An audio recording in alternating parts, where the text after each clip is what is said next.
અવસરમાં તહેવારમાં જો દુખી રહો ને તો મને માતા નહીં ગમતું. સાચું સાચું માં.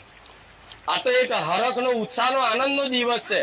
અને આજના દિવસે જો કદાચ દુખી રહો ને મને માતા નહીં પહોંચતું. સાચું સાચું. પણ માતા એવું કહીશ કે આ દિવાળી કદાચ દુઃખમાં હોય ભલે મારા પારે આયા છો, મારા વાતોનો વિશ્વાસ કર્યો છે ને તો ટકી રહેજો.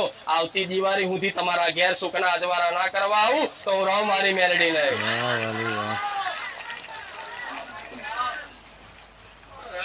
તો દિવાળીની દરેકને શુભકામના.